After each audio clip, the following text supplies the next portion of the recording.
Greetings from Toronto, Ontario. I am Shmuel Neft, otherwise known as Rabbi NFT. And I'm Dovey Keebman, joining you from Erie, Pennsylvania. Welcome to the Millennial Rabbis Podcast. As Chabad rabbis born in the 90s, we bridged the gap between two very distinct Jewish communities on opposite shores of Lake Erie. Join us as we navigate the complexities of the modern world, offering fresh perspectives on the challenges we face today. Let's make sense of it all together. All right, welcome back to another episode of the Millennial Rabbis Podcast. I don't think anybody actually noticed, but about 6-7 months have gone by. Making a podcast is not easy, and it takes a lot of time and it takes some serious commitment. But we're getting back into the nitty gritty. So I have a guest appearance in this week's episode.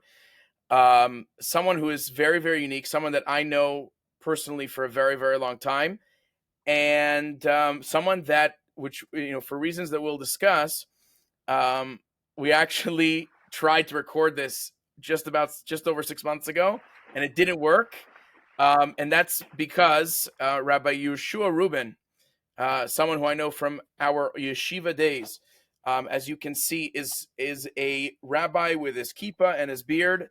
But he wears a uniform a little different than what the viewers of this podcast are used to. He is wearing his, I guess your what's the word? Your land side Navy working uniform. Navy working uniform, but it's your land side. It's not the sea uniform. Yes, that's right. Very good, because you are no longer deployment out at sea. So Rabbi Yehoshua Rubin, it's nice to meet you. It's nice to have you.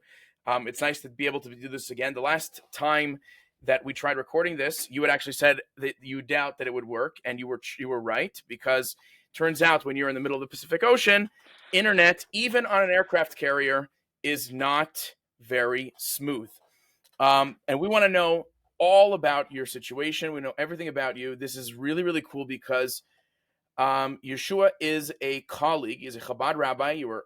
You are a sanctioned official Chabad rabbi, but you have no specific location. You have no congregation, no Chabad house, no synagogue. Your emissarial shlichus duties happen wherever the U.S. Navy tells you, right? That's correct. Well, we make the Chabad house wherever we're stationed. So right now we're in Lemoore, California, at Naval Air Station Lemoore. So while I'm landside, we hold events and holidays, etc. If I'm not out on the ship doing it. Right. I don't know. Do you know this? Do you know that the Yeshua, you made a video of a makeshift Sukkah on the USS Abraham Lincoln, which was the aircraft carrier that we were stationed on, and I think you actually sent it to me personally. And then I don't know, within a couple of days, it went crazy viral. Overnight it went viral, before. I didn't realize once the holiday came in, I didn't realize how viral that it went. But that morning, I got a knock on my stateroom door from the head chaplain of the boat, and he comes in my room. He says, "I don't know whether to be elated or furious at this moment because your sukkah just made it onto the Jerusalem Post." And because we're in a sensitive area, like in the Middle East, so he was saying how this is. I was kind of like my heart started beating fast. I thought I was in real trouble. And he was saying this is something that where it could escalate tensions, and we're out here trying to ease tensions. And then right at that moment, I thought to myself, this is the first day of Sukkahs. Wait a minute, if a little Sukkah could be something that escalates tensions, but our aircraft carrier with our F-35s and all of our firepower, no, not that, but the kleine Sukkah, the little Sukkah there, this is what's escalating things. I was how great is God? How Absolutely legendary. So yes, your video of the makeshift Sukkah made out of shipping pallets went pretty viral pretty quickly. We're gonna definitely get into your recent deployment. You were out on the USS Abraham Lincoln carrier group on the aircraft carrier. If I'm not mistaken, the deployment was supposed to happen but mid-deployment, you guys were redirected to the Middle East as a show of force, and it was while things over the summer were really escalating in Lebanon, right? Yes, it was once that pretty much the war broke out. I think when Nasrallah was killed, I believe. I think that's when they redirected diverted us. Yeah.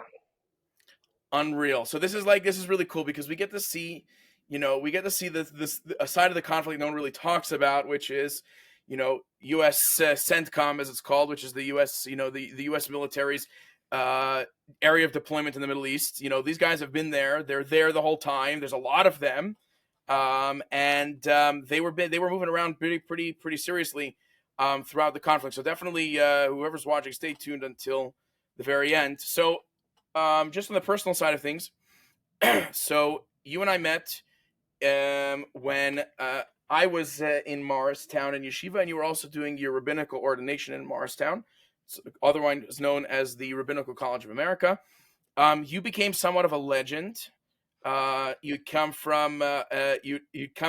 rolled out of an amazing year in Yeshiva, in the Brunois Yeshiva outside of Paris, France, which is like the Ivy League of the Chabad educational system. You can interpret that whichever way you want. But we met when you came to study smicha. I have lots of little pictures and videos of us together back in the day. I remember that after that you not shortly after that you got married. And not long after that, I got married, and our wives actually were coworkers. Before our wives were coworkers, we then met up again in the Kollel. For those that don't know, Kollel is yeshiva, a rabbinical school for married individuals. And it was an amazing act of individual divine providence. When my wife and I were struggling to find her a job, thanks to your suggestion, your wife and my wife actually ended up becoming coworkers, working in the preschool at Chabad of Long Island City. Shout out to Zevi and Rivka. I was actually just on the phone with Zevi today, and that definitely strengthened our friendship, and was an amazing that was an amazing time when we were all studying there together. So Davi Kievan was there at the same time, my co-host. Rabbi Kasimov was your study partner. He is by the way, he is one to listen to episodes of the Millennial Rabbis Podcast. So shout out to Rabbi Kasimov. Who's like the up-and-coming chief rabbi of the Crown Heights section of Brooklyn. He will definitely give it to me over the head for that. But you got to sit and study with greatness. But I want to know, what's your story? In other words, I'll spill the beans. People when I meet them, they ask me, so what's your family like? You have a big family of 10 siblings, and your father is a rabbi, and his greats all the way through were rabbis, and that's why you're a rabbi too. And I'm like, no, I have one sibling, a younger sister. I don't think anybody in the history of my family was ever a rabbi, and I've done quite a bit of research looking back into my family roots. And it seems like all of my on my mother's side of the family was mostly business people. On my father's side of the family, it was like blue collar, worker, like blue collar type guys in Lithuania. So not only was there any, do I have no rabbinical lineage? My father's an investment broker at a top U.S. bank. So you would look at me, you'd think I'm a rabbi, but really I grew up in a secular home. And it seems like, and I came to Jewish practice, definitely in a large part because of being involved in our local Chabad house. And from what I understand, from what I remember, your story is pretty much pretty similar.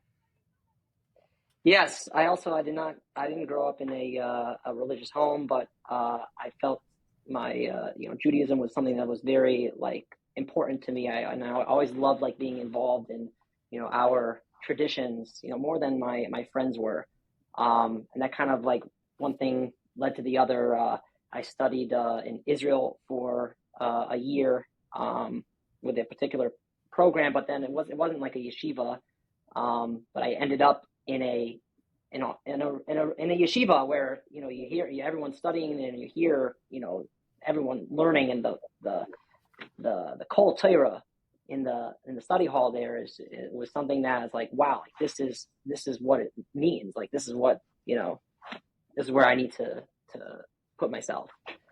And ended up learning in yeshiva for several years till I did the smicha course, as you mentioned. And went to the Ivy League of Chabad yeshivas. And then yeah.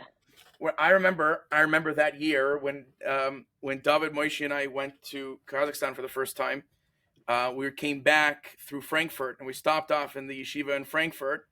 And the yeshiva in Frankfurt is a little offshoot of the Brunois yeshiva, and all the guys were like, "What's going on with Yehoshua? Where is he?" And I think and what's his face? Lubavitch pulled out a book that you would get that you left there or something like that. It was very. I have a picture of him holding your Tanya from Brunois.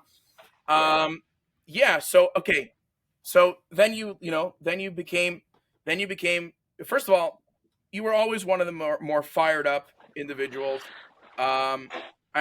Really good memories, inspired, begeistert is the word in Yiddish for those who know. If you know, and you probably really like that reference. It had to be dropped. But okay, so you've become one of the run-of-the-mill, Chabad, yeshiva students, and then you get your rabbinical ordination, and you then, find your life partner, you guys get married. What was your plan?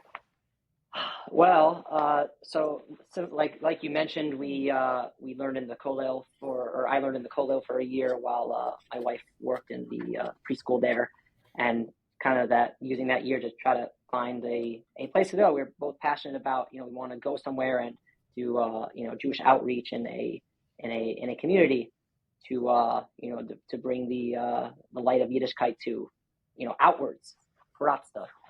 And so we found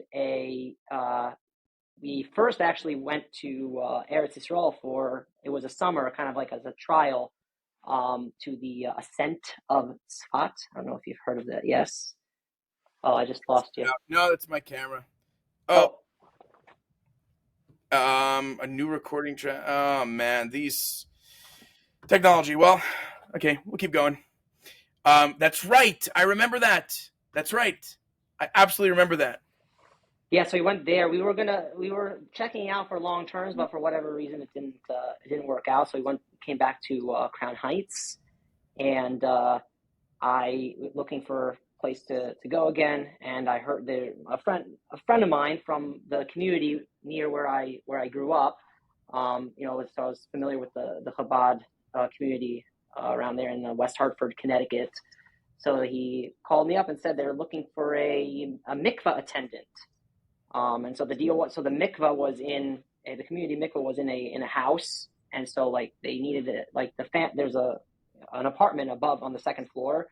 So the deal is that you basically live on the second floor, and the wife takes care of the mikvah, to do the appointments at night that come. So, I took it on, and also, arranged with the rabbi there, Rabbi Gopin, to be kind of like an associate rabbi in the area, doing family programs and whatnot. And we went. And while I was there, I had the opportunity to get involved in hospital chaplaincy. There was no one really doing, not putting a lot of effort into, reaching out to the hospital. So, and it was a new initiative that was being pushed out. So I took it on, and I felt it was such meaningful work. I love being a rabbi in that context of the hospital chaplain, going, and visiting people when they need you the most, and you're there for them. It's so impactful. It's so powerful. And I was just looking for more ways to get involved in chaplaincy, and I knew about the concept of there's military chaplains. So I started looking at maybe I'll join the reserves, or can I kind of add this on, to just get involved in more avenues of chaplaincy. And that's how we kind of were, exposed to the idea of becoming an active duty chaplain and really, kind of going all in with it and making this the full-time initiative shlichus. So after a lot of deliberation and consulting and a lot of thoughts, was not an easy decision. My wife and I decided to go for it and to go active duty. Wow. And make this our shlichus. So first of all, I'm just realizing, looking at your uniform, you got promoted to captain. Yeah, well, it's in Navy, it's a lieutenant. Lieutenant. So yes. One bar is lieutenant junior grade. 2 bars is lieutenant in the Navy. Right. And so, and that's an automatic promotion for a chaplain, because we come in with, and it's for anyone, but we come in with education, so we kind of get accelerated pretty quickly. Right. As far as officer ranks go, we come in with a silver bar, so that's 1 rank above the first rank of officer, and then we actually promote an automatic promotion within 1 year. So basically, I don't know about everybody else, but I was definitely caught off guard when I found out that you joined the Navy. And you should know that at I don't know, maybe it was like it feels like brain fog, like COVID. Like I saw you at some point, and then I don't know, for some reason I didn't see anything about you or for a while, and then boom, guy's in the Navy, and I'm like, he's in the Navy, like that's crazy. And I think I think it's a really cool topic to talk about, because if I remember correctly, it's you and Levi Zeitlin are the only Chabad Navy chaplains. The whole story. Is there anybody else? Well, there's one more, David Moya. He's a bacher now, so when he gets married, he's all right. He'd like to join us. At some point, Levi was the only Navy chaplain, and then you became the second one. So this is the cool thing about chaplaincy is that for many, I'm saying that most people know, people don't know that armies have grooming standards, and grooming standards in the sense of facial hair, hair length in general, and the standards were strict across the board, even for chaplains. And from what I remember is that there was very little leeway given if a Chabad person, Chabad rabbi who for us a beard, if you cut off my beard, you might as well cut off my nose. It's the same thing. Where a beard is a no. There's no options over here. There's only one option, which is the beard. So for many years was closed off for Chabad rabbis, except for one Rabbi Goldstein, Jacob Goldstein, the original Chabad U.S. military chaplain, who has many different claims to fame. One of them being showing up to the Lag BaOmer event in the 80s, I think 1984, with an entire squadron of U.S. Army tanks to go by the Lubavitcher Rebbe, which caught the entire world, I think, by surprise. And he has really very interesting stories. He's now retired, but for many years he couldn't be a chaplain unless you had a clean shaven face. And then they changed the grooming standards, and then it was like a flood. I'm saying, how many Chabad chaplains are there in the U.S. military today? Well, I mean, still not a lot. There's only about 6 of us, 7 active duty. Active duty. But then there's more reservists. But then reserves, National Guard. I'm saying, Menachem Orenstein Shalom Ber Orenstein just joined that. Shalom Ber also studied with us. Shalom Ber is a National Guard, or is he? And his brother, his brother Menachem just joined a National Guard. Yeah. And so it started almost a trend, and and all of a sudden by our yearly conference in New York, you see these guys showing up with their military dress uniforms. And it's a pretty cool thing. It's really, really cool, and it's very, very unique. But okay, so you're living in Hartford. You look into the chaplaincy thing, and you decide it's for you. How does the next step work? And by the way, I'm saying active duty as opposed to reserve means wherever they send you, that's where you go, right? Yes, that's correct. I mean, sometimes you get an input, like you could say, like, I prefer this or that, and maybe the detailer will take your suggestion or maybe not. Our first assignment, I didn't get really any choices. You're going to be the chaplain of an air wing. They were actually going to send me right on from chaplain school. I'll talk about that process because he asked about that, but they were originally saying that I was going to go straight onto deployment from right out of chaplain school onto the Ford, which was actually extended in the Mediterranean throughout the the Gaza war in 2020 and in 2023. You say the Ford, because you mean USS Gerald Ford, right? Gerald, yes. But the detailer, when I told the detailer my wife was having a baby, like literally right after she had the baby right after I graduated chaplain school, basically. And he said when he found out my wife was gonna give birth right at that point, he's like, okay, you'll go to this other air wing. We'll have a little more time at home before you go on deployment. But yeah, so take us through the process. Yes. Okay. So the process is you figure out I want to do active duty, so you have to apply and put in a application packet, a statement, and everything that the Navy needs to bring you on. And the thing that honestly took several months. And the thing that really took the most time was, you were kind of mentioning, was the beard, because I needed to have, in order to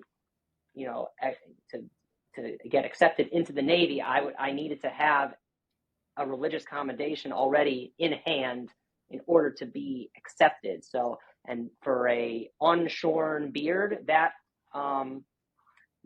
accommodation has to go to all the way up to the Chief of Naval Operations. So that's the top position in the Navy, has to sign off on that this person can have a beard. In other words, the Pentagon. Yeah, the Pentagon. Yep. And so waiting on that, and finally got the accommodation back. Says that you could have a beard while you're on shore, but if you're at sea, then you are not authorized to have a beard because of the safety concerns. So safety concerns? Whatever, that was it. And but I got in, and then this was something that we had to deal with when I got to the command here, because I was not allowed to go underway or on deployment or anything when I was here. And like, that's like the whole, reason they have a chaplain for the airways, that you go out with the people. Right. And so it was a whole, the Aleph Institute got involved. So basically every chaplain is endorsed by a religious organization, basically vouching for your ordination, that this person is legit. And so Aleph Institute is my endorser. And, so they got involved in this, and they have a law firm that works on these kind of cases. And there's a few different cases going on even still currently. Actually, Chaplain Saitlin, he's with the Marine. He's stationed with the Marine Corps now. He's still not allowed to wear marpats. So the Marines version of this uniform. Marpat is is their own. What does that mean? He can't wear it. So what does he wear? He just wears this one. Oh, he wears the Navy. He wears the Navy uniform. And it's like, come on, it's like, and you're with Marines, and like it's so awkward, Well, anyone that knows about the Marines knows that they're super, super complicated. They're the most rigid in every sense of the word of all the branches in the U.S. military. Yeah. So he's dealing with that now. But anyways, back to what we're saying here. So so eventually, okay, so back up to before I got the whole application process. You're still in Hartford. Yes, So still in Hartford, waiting. Finally, we got the partial accommodation, I guess you could call it, and I was able to go to officer school. So with the other staff officers. So with the doctors and the healthcare officers and whatnot. So I was in a special officer school, naval officer school with them for 5 weeks. And then we had 7 weeks of chaplain school. This was all in Newport, Rhode Island, the Officer Development School and Naval Chaplaincy. It was School. all in the same place. Yeah, so they're different buildings on the same base. And which means you checked out to go to officer school, and your family stayed back in Hartford. They did, but I was within the Liberty boundary because I live, it was like less than 2 hours away. So right. While I was in chaplain school, I was able to go home every weekend. So it was very nice that we were there. That means that when you were in officer school, you weren't able to go home for the weekends? Most of them. I was able to go home. It was Shavuos during that time. So I was able to get off for Shavuos because they saw that as like a one-time thing, but not for a Shabbos because, Shabbos is every week. So like, what does Shabbat look like in officer school? I got some food. There was a caterer nearby, and had it dropped off to the base, and had a Shabbos dinner with some of the other chaplains I was with in officer school. Other chaplains like Jews and non-Jews. No, yeah, so there was no other Jewish chaplain with me in officer school. So just there was a 7-day Adventist chaplain there that came. And he's like, wow, like, so this is like, this is a good idea to have like a meal. And like, wow. So even right off the bat, it was like already pushing your boundaries. I'm saying most people in the religious world would never even fathom deliberately being in such a situation, let alone basically signing up for that for the long haul. I'm saying, and that was probably the first Shabbat of many Shabbats where you're either eating with your fellow chaplains or eating by yourself wow. That's crazy. So how long did the whole school process take? Yeah, so that was 5 weeks of officer school, 7 weeks of chaplain school, and now you're a full-fledged chaplain, and you go serve in your first with your first unit. Well, and, can you tell us, did they make you do all the physical training? Were they timing your running speeds? Yeah. Yeah. Well, technically, for your first one in school, it doesn't really count, but like they make it so like that they put you through the training. I'm fascinated by that. Personally, I'm fascinated by this. Did you do any firearms training? No. Chaplains are in the U.S. military are non-combatants. That means that they don't even train chaplains in any sort of use of force. No, we're not trained in firearms. We can go, we can go with our people to the shooting range and, to be with them, and, they'll maybe let us try it or whatever, but, general, we don't handle. You're saying we couldn't count on your marksmanship skills, no? Right, exactly. So you graduate chaplain school and you go back home to Hartford, and what was the situation? What did you do? The situation there was, my wife just gave birth at that point, so and that was right. We had holidays, right? Rosh Hashanah, Yom Kippur, Sukkah. So the military just started giving 3 months of paid paternity leave. So I pretty much took most of that right up front. Like I actually had to go. It's funny. I had to go to Lemoore to check into command. And my wife still she didn't give birth yet, and she was like overdue, and it was like, I gotta go here and do it. And like, I go, I check in, I come back, and the next day was the day. No way. No way. That's crazy. Oh, so you just took a 3 month break? Pretty much. Well, yeah, about 9. I think it was 9 weeks, whatever we stayed, and then I drove out to California from Connecticut. In other words, back everybody up, U-Haul truck. Yeah, well, so the military they do everything for you. So they send the company and they pack you up, and And that's where you and where you are today. That's where you went. Yes. Yeah, I'm still here, and I'll be here for another 8 months. So and this is remind me. This is 2022. 2023. 2023 October time. You said was when you went to California. Yes. So, oh wow. So we're talking like a year and a half ago. Yes. And then what? So you basically live on base, in other words. Yeah, we live on base. There's base house. It's like the base is like it's a mini city almost. You have a lot of amenities. There's a commissary, so the supermarket there. everything's there. We live on a cul-de-sac. I have a 4-bedroom house. Baruch Hashem, like there's, my kids. All the other there's like kids running around everywhere, and it's very nice. But where you live, you don't live anywhere close to a normal Jewish community, do you? No, not at all. So give us the sitch. How do you get? I'm saying we haven't even touched. How do you get kosher food when you're in an aircraft carrier? How do you get kosher food when you're on base in the middle of nowhere in California? So we do semi-frequent trips to San Diego because my in-laws live in San Diego, and so we drive back up. When we drive back up, we usually stop in LA to get kind of kosher meat and cheese and stuff like that, kosher milk, and other things. They have like just regular stores around here, like the commissary also has a lot of kosher products, right? So that's. Okay, so what does your job look like on a day-to-day?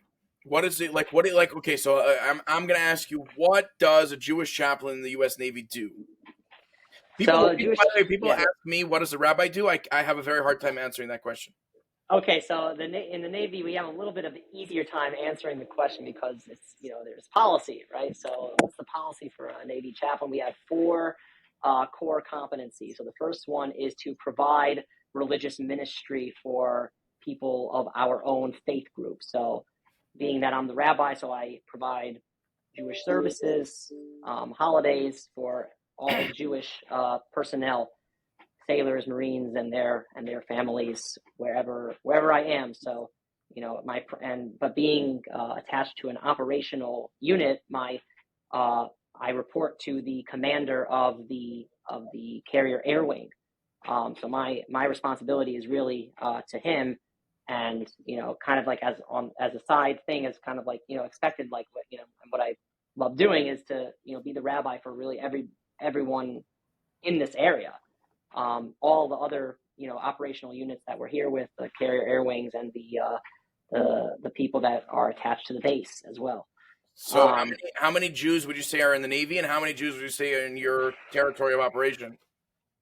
It's so hard to say because you find new ones every day. I have this whole story about how I found this one Jewish sailor completely by accident, and on when I was on the ship, and then it's how you usually find them too. They come to the Navy and they're not like thinking so much about Judaism, and then they see a rabbi, kind of I thought I'd never see something like this, and.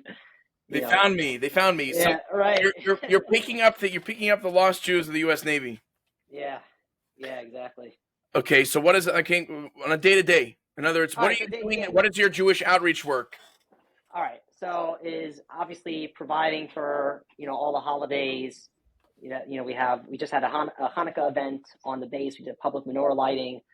So public menorah lighting on the base property. Yes, on the base. Yeah. In the chapel area. That's outside, and they give you permission for that? Yeah, oh yeah. There's permission, there's support. They're grateful to have a rabbi. There's who knows, we found when I got here last year, we found a big a menorah in the chapel storage that was all dusty and whatever, and it had the lights on the top, so we used that one. We put it outside the chapel to light it up every night. That's fantastic. That's so cool. Yeah, but I have no idea when there was ever a Jewish chaplain here. Wow. Wow. Yeah. So you're probably doing a lot to reach out to the Jewish contingent on your own. Yes. Yeah, absolutely. Wherever we can. So we just had at Hanukkah, we found a new Jewish family that came to they saw our sign. There's a marquee like that, and we made a sign for it that's been blasting everybody coming onto base for the past couple of weeks for our Hanukkah event. And so they came, and we met them, and just wherever we can, I go around. And so then in general, we go around and we care. One of our other core competencies that we care for every sailor. So talk about the day to day is going around to the squadron workspaces and checking in on everybody, making sure that you're making yourself available to them, because sailors, they come in for counseling, so pastoral counseling. And the big thing about chaplains is that we have absolute 100% confidentiality. And that's like we are and beyond any level of confidentiality that exists. So we are not mandated reporters. So if someone says that they're, thinking about harming themselves or others, chas v'shalom, we technically cannot like call the cops at that moment. You're not even allowed to.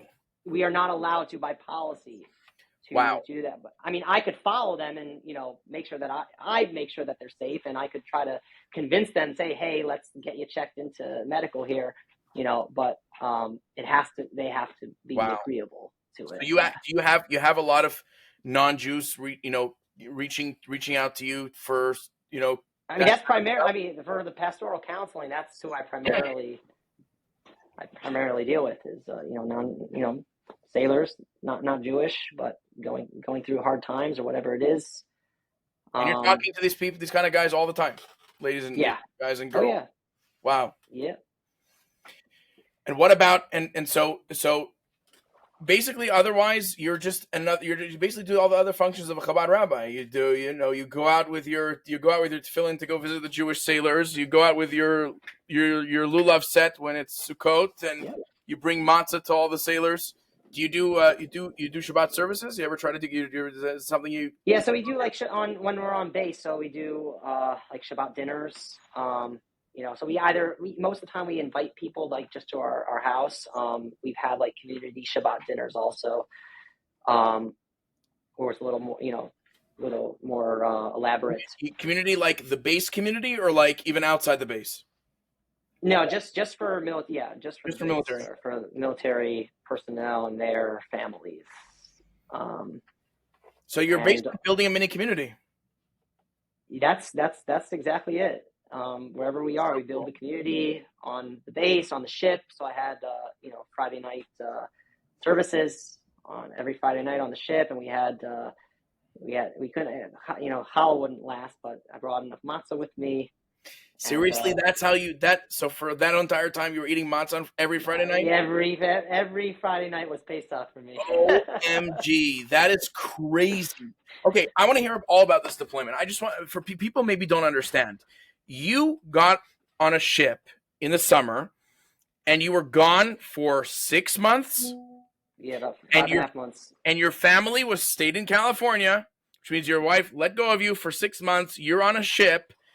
Besides from the fact of all the other aspects of being on a ship, like terrible internet and, maybe claustrophobia or seasickness, which I don't know if you suffer from or not, but like, how do you do that? Tell me everything about this deployment. This is super cool. And we still haven't even talked about like the big picture in Israel and the whole, the whole context of it. Yeah, so it was quite the experience being on the ship. You get pulled in a million different directions, and you try to figure out like what should I like. No one's like looking over my back like expecting anything from me. So like I have to like find how can I be impactful right now? And in other words, you don't have any there's no job description for what you're doing while you're out. I mean, like the most thing that my commander wanted me to do is to make sure that I get around to all of the squadron workspaces every week, just to like check in on people and like be around. They call it deck plating. Right. You wanted me deck plating. Is that, and were you just on the aircraft carrier, or were you moving amongst ships in the group too? Yeah, I was pretty much just on the carrier. I did have the opportunity to visit one of our destroyers while we were out in the Middle East via helicopter. So that was a fun experience. When we were in the helicopter, I couldn't hear. They all had like earpieces in their helmets, and I couldn't hear what was going on. But like, so right, like as we were flying back to our ship, the SARS swimmer starts putting on his gear, like he's about to like take a swim. Like, okay, like what's going on here? So like I lean over to one of the guys. Like there's a plane that couldn't land for whatever reason. There was something, I guess something with the plane was wrong. And he might have had to eject from the aircraft, and the swimmer would have to go rescue him. No way. Yeah. And so he was like putting on his gear, and then all of a sudden, like they hear something, and then they settle back in, and I guess they were able to land the aircraft. Otherwise, they open the door and he jumps out. He would have had to jump out, and that is nuts. Okay, so I personally am wondering this. I'm sure all of our listeners are wondering this also. What is going on in your wife's mind? First of all, what went on in her mind when you decided, oh, that's it, I'm going to go on active duty military? I'm saying it's unreal. Actually, it happens to be I spoke to Levi Zeitlin about his big deployment last year, which was twice or three times the length of yours. Yeah. You were gone for 5.5 months. He was gone for a year and a half, which it's an unbelievable level of self-sacrifice, which military families have, from the outset, and then a religious Jewish Chabad family to let go of Tati for a half a year. That's pretty crazy. Yeah. What's that? What is that? What's that like? It was definitely challenging. It was a challenging time, especially we have small kids. So, it was definitely challenging, but Baruch Hashem, we got through it. I had good enough internet on there where I was able to, FaceTime with my wife and kids. I was actually just talking to one of the other Air Wing chaplains, and who also recently he was on the TR, the Roosevelt, and his internet was so bad that like he couldn't talk to his family for, and their deployment was longer. Their deployment was 8 months. Yeah, they were out there before you, right? They were the first to be maneuvered in October last year. And they like kept getting. They had just a terrible situation. They kept like getting they extended a week, and then they got on that week passed, and okay, it's another week now. I don't know, like it was. They had a much tougher situation than I did. Wow, that's absolute insanity. Your family stayed on base while you were on deployment, or was your wife able to take the kids and go to her parents in San Diego? Yeah, for the most part she stayed on base, but she went like in the summertime, so like she stayed at my in-laws, and the kids, she worked in the camp. My kids went to the Jewish day camp there, which my in-laws are the directors of the Camp Ganazi there, and she went back for all the holidays. But, other than that, pretty much, she was. She stayed there. Was she doing continuing any of your base outreach? Where she could, she had, having people for Shabbos sometimes. Really? Yeah, and we also brought somebody out to do services for Yom Kippur. Really? Yes. She did all the groundwork. And yeah. That's honestly, that's beyond. It's really amazing. It must take a lot. Where do your kids go to school?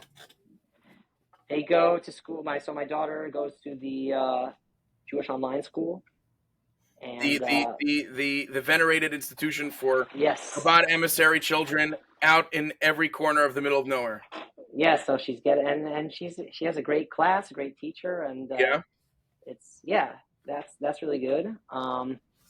And my son right now, he's still, he's not really old enough to, really benefit from the school right now. So we're doing some little like homeschooling pretty much, and that kind of thing. That's incredible. Wow. So take us through the deployment. How, like, okay, when did you find out about it? When did you go out? Where were you going? What were you doing? How did it all play out? And give us some interesting. Like, I want to hear these crazy stories. the Houthis and all this amazing stuff. This is like, you were like, honestly, we like every a few times, like I was at, like I saw something on Twitter about the Abraham Lincoln Carrier Group, and I sent it to you. I was like, yeah, is this true? And like, you're in the freaking thick of it. You're in the absolute thick of it. So take us through. Okay, so from the like, how do you get notified? How much time do you have? What do you where did you go? And give us some inspiring story. Sure. All right, so we knew about our deployment for like pretty much since when I checked in here back in 2023. The schedule, like, there's a rotation of the carriers that go out. So we were originally supposed to be in the Western Pacific, so doing like in the South China Sea and all around that area, and we had all of our port calls were scheduled for Japan, Philippines, and all these exciting places out there. Every 3 weeks we'd be in another port. But so cool, by the way. But that didn't end up happening, did it? And all the plans they had got completely scrapped, like in an instant. And well, with the stroke of the president's pen, that's it. They send you straight for the Arabian Gulf. Okay, so what does it look like? So and we heard, like, right before our first port call in Guam, we heard that news, and when we were leaving Guam, we were headed straight for Middle East, and so we get there, and we were stops from Guam to this Arabian Sea. Zero stops. Zero stops. We were at sea for over 100 days without a port. Incredible. Yeah.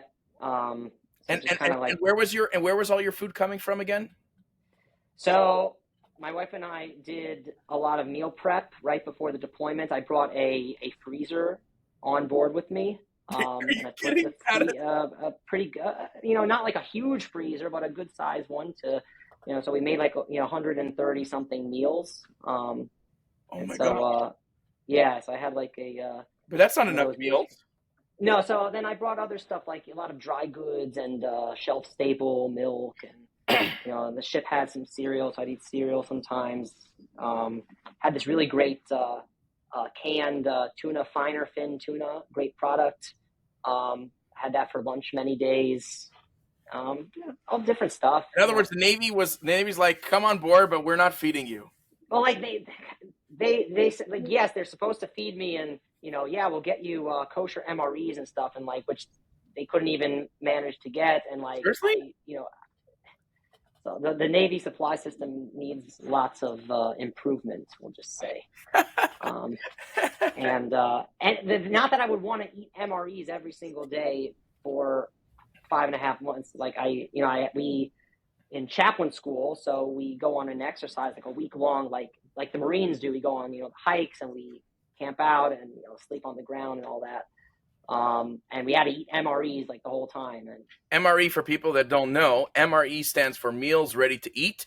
It's basically a set of sealed off plastic packages that with food that all you have to do is pour boiling water in them, and they're ready to go. Yeah. It's like it's like Kraft mac and cheese, which none of us actually eat, but whatever. God knows every single chemical you could ever think of. And but I didn't realize they actually have kosher MREs.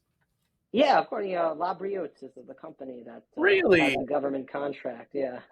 Really, but okay. So they couldn't provide. So I remember when you ported in Guam. You were in Guam for a while, no? For a few days. Just 4 days.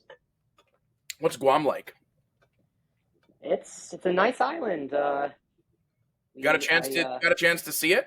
Yeah, I got a chance. My roommate, who's one of the other chaplains on the boat, so he was actually stationed in Guam at one point, and so he knew kind of his way around the island. So we went around the island. He took me to different scenic points and whatever. So it's some nice beaches and stuff. And I actually I arranged to meet up with the Jewish community in Guam while I was there. So really, a couple of the is there a Chabad there?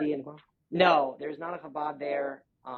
There are a couple of rabbis that are that have visited there, but there is no permanent presence of a rabbi there. Okay, let me double click on that. What was that like? Did that happen?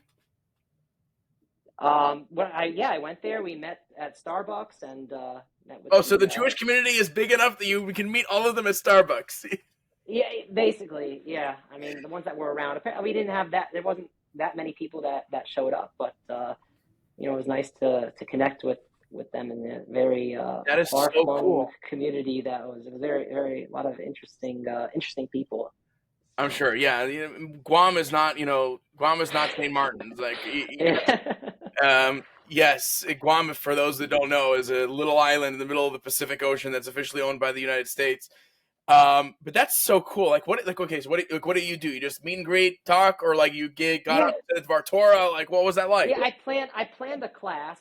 I mean, but like people were, I had like one person show up and then another show up later, and so like the class didn't really work out so much, but gave them encouragement and shared a couple words of Torah and whatever, and heard about their stories, being on Guam and observing Judaism on the island of Guam.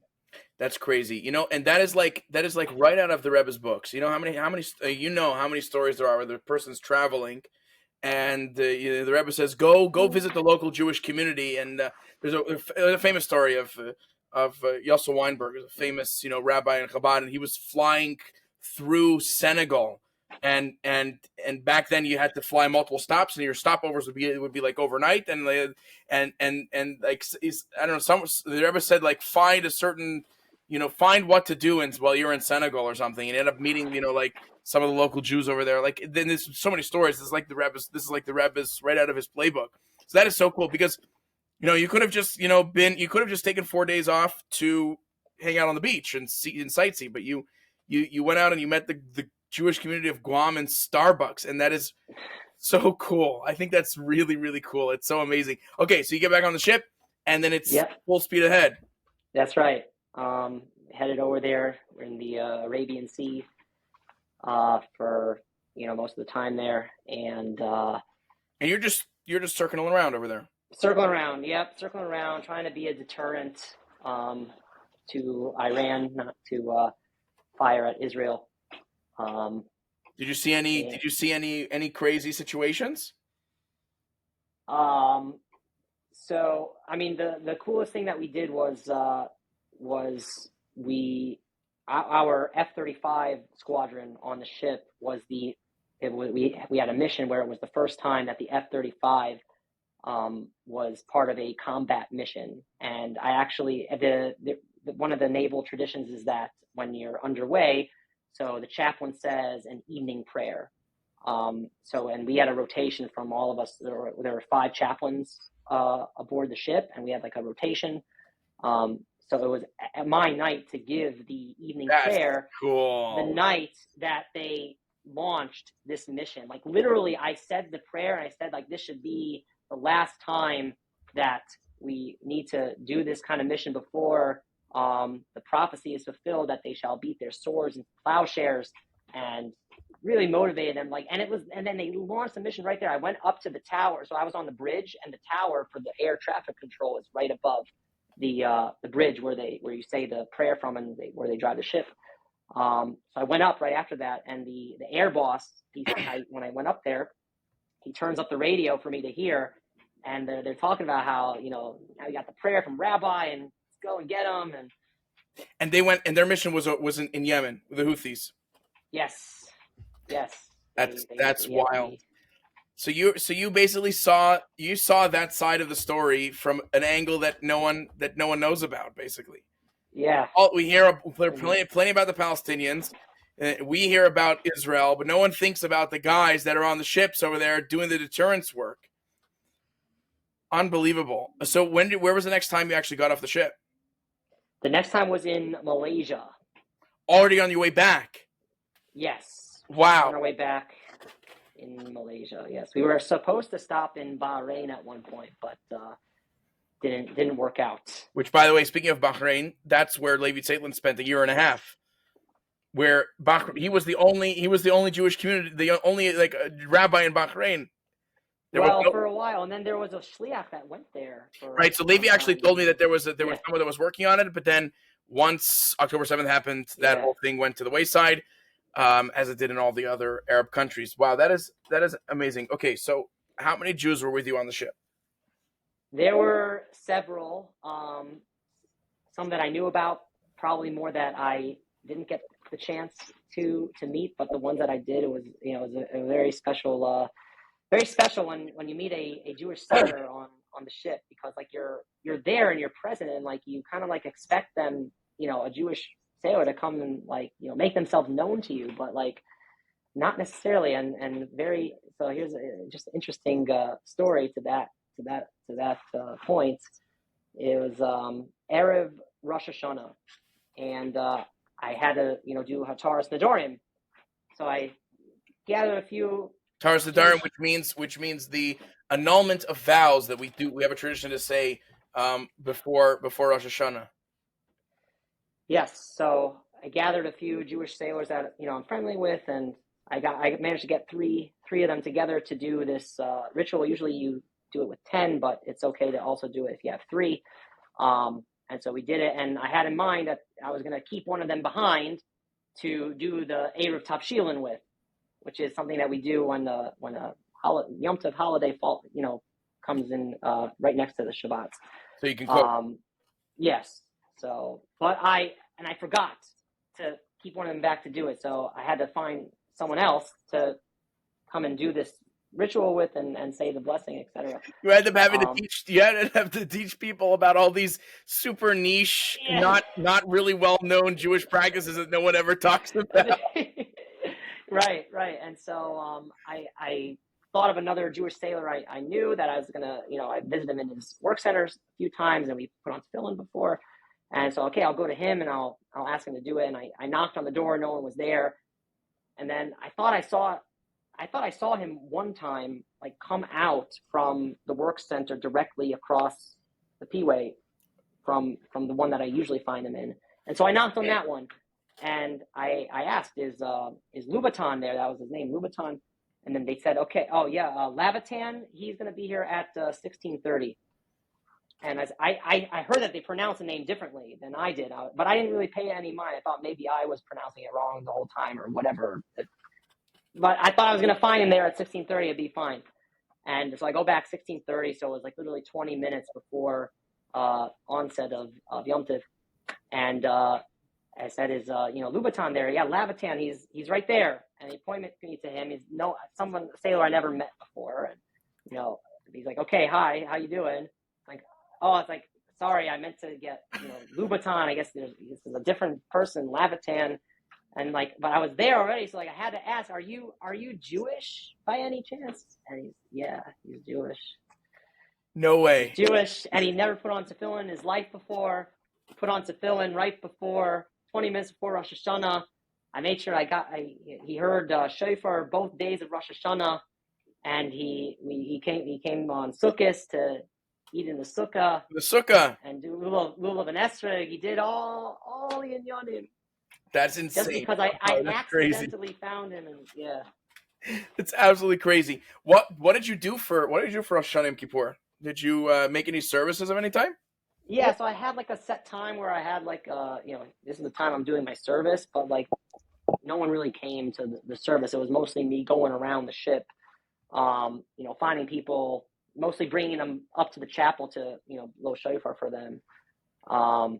Just finding all the Jews that I knew, like, come, got to do the shofar today. Come on, do it.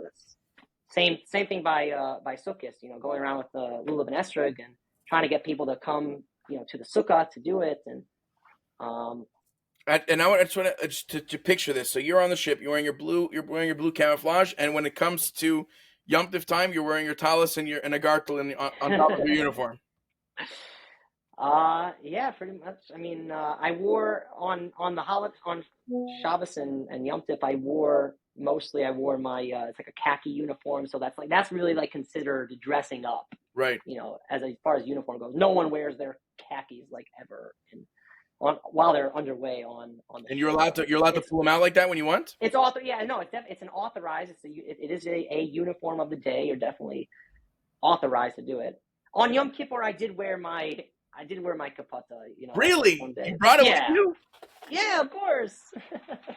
That's hilarious. Oh my gosh. So that is so cool. So you dressed up for Shabbos, like Yes. as per Jewish law and tradition. Of course, like otherwise it'd be like no, it's just like I'm the only one there keeping Shabbos. It'd just be like you have to make it special somehow, right? It would be if I didn't dress up, it'd be like just a regular day, and because that's the thing that the sailors go through. It's like what you hear all the time is that they lose track of what day it is.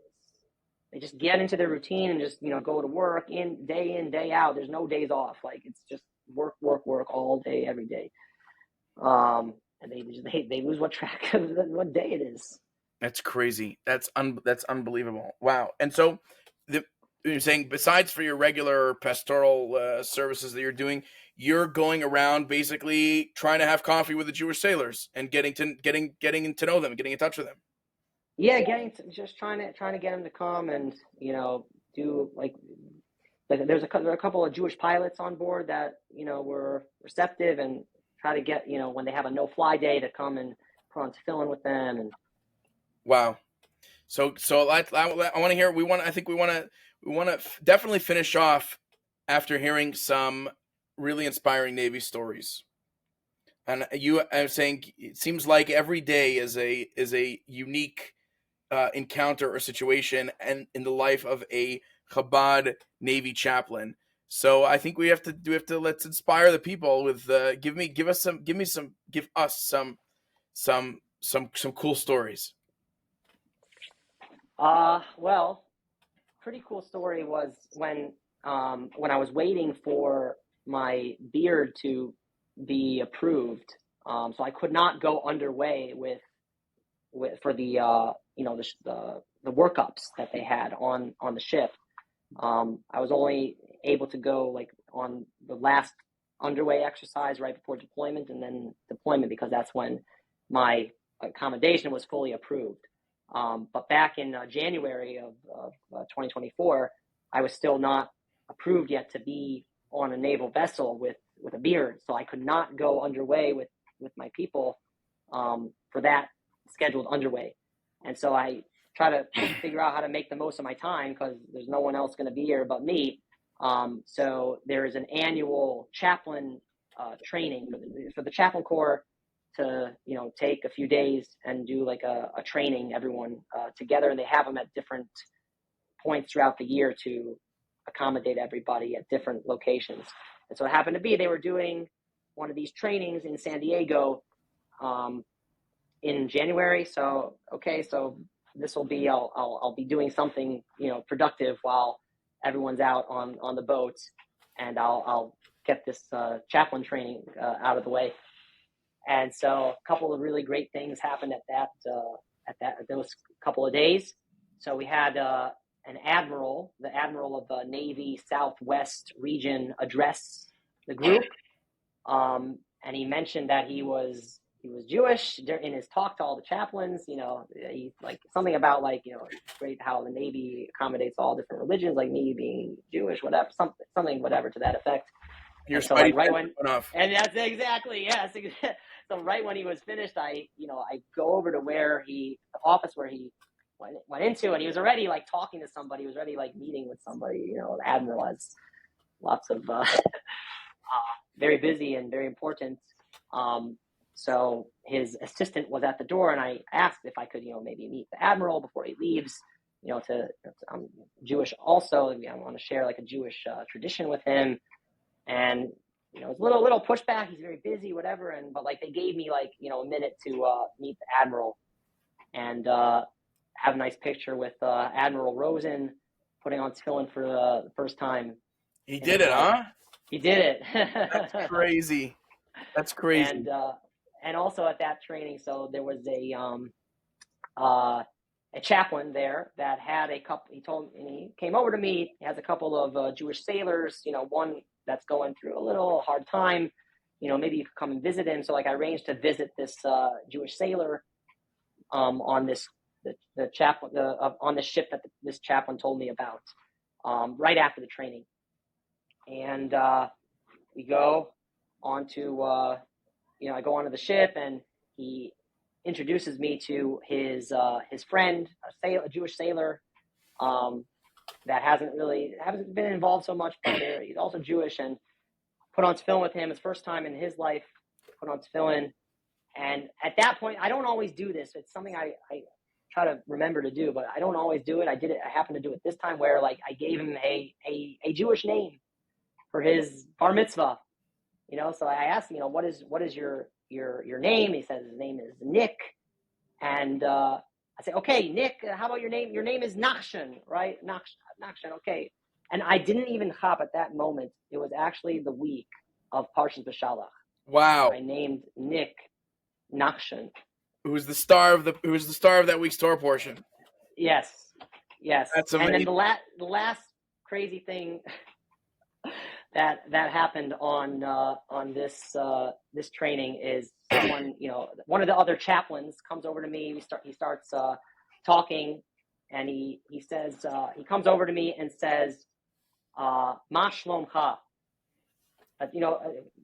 Wearing a cross right here, whatever, and so I was like, okay, a little more than shalom. So what's your story?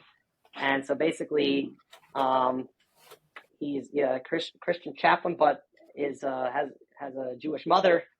OMG. Very, very, very, very warm. He was very, very warm about Yiddishkeit, and so talking, and hit it off really well, and got him to put on tefillin together. And that was the first day of this training. So I was like, okay, with this one, I got to be a little careful. I'm not going to push too much here. But he came back and was talking, and was like, yes, do it again. Okay, great. And so we put on tefillin every day of this Wow. conference. And now a lot of other things happened in between, but at this point, he's actually learning Gimel Prakim Rambam every day with Rabbi Gordon. With Rabbi Gordon's class? With Rabbi Gordon's class, he listens every day without fail. Oh my gosh, that is crazy. Yep. You're literally out there picking up the most far-flung Jewish souls in America. It is absolutely insane. It's so interesting. Look, we've already spoken for an hour, which means, people's patience is not going to last for that long. I want to ask you one thing. This is a question that for me personally is interesting, and it's very moving. I happen to be very moved by videos of soldiers coming home, even American soldiers, because I grew up in an American family post 9/11. When we were kids, I watched 9/11 on TV, and we grew up with the Iraq War and Afghanistan and all these stories and these heroes and them coming home. And what is it like to come home after 6 months? Oh man, it was just that day was just it was kind of surreal. It actually was Yutes Kislev, so a very, very special day to a real Pada B'Shalom Nafshi. Wow. On Yutes Kislev. And so you're in your dress uniform, and you come off the ship, and it's they open up the hangar bays open up, and they're all the people that are checking the IDs are standing there, and it was it was bright. I was all looking, squinting my eyes because it was so bright. And and no one was for some reason no one was going, but everyone was there, we're ready to take it. And I was one of the first ones to come off. Permission. You show your ID, and you say permit. I have permission to go ashore, and they say go ashore. It's wow, I'm actually going back ashore now, and it was. And your family's and then my family's there. They were there waiting for me, and we got that video they put that song, the Israeli. Gamba Shaot. Really? Someone did a video of that? Yeah, I got. I'll send it to you. Oh my gosh, that's hilarious. That is so funny because that's super viral in Israel. That's hilarious. And you get to see your kids for the first time in half a year. And your wife. Okay, so how did you get the freezer off the ship then? Actually, the freezer is still on the ship. I'm thinking of, I really want to leave it there so I could have it like designated for kosher food to like leave there for, because they're going on deployments in at the end of 2025, and so they're going to be out there for Pesach and everything, and so like we want to try to leave them with some stuff that they could have. And the mobile Chabad house in the USS Abraham Lincoln. Yeah. So, and that's the thing, the impact doesn't, like, I'm going to leave here, but the impact doesn't stop. So, like, we're going to leave food for them on the ship. I'm going to get the local shliach here to come do, Hanukkah every year on the base. And so, where's the closest Chabad, by the way? Fresno, Rabbi Fresno. Zirkin. Who's in Fresno? The Zirkins. Right. Yeah. Well known. Yes. Wow. Well, Yeshua, first of all, it was great reconnecting, and it's amazing that we finally got this whole episode out in its entirety instead of just a bunch of attempted bloopers. And I am personally begeistered by your shlichus, by the work that you do. I'm super inspired. This is very, very cool. It's unique. It's very special, and the amount of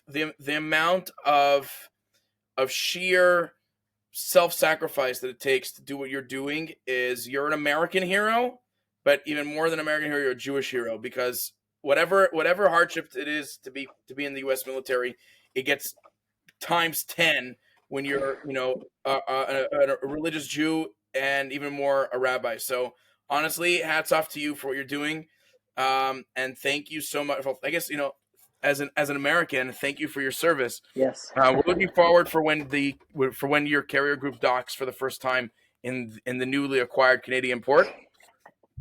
So I'll be there to greet you, God willing, during the invasion. But in other words, thank you so much for coming, and thank you to all listeners for staying with us, and all the people that for the last 6 months have been asking, what's the podcast? What's the podcast? What's the podcast? Here's the podcast.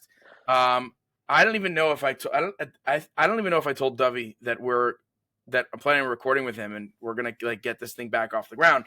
But I'm really, really grateful that you came on, and really grateful that everyone for listening. And of course, subscribe, follow, and get on board on the ship of the Millennial Rabbis Podcast. All right, I'll see you later. Thanks see you. for having me. Bye. All right.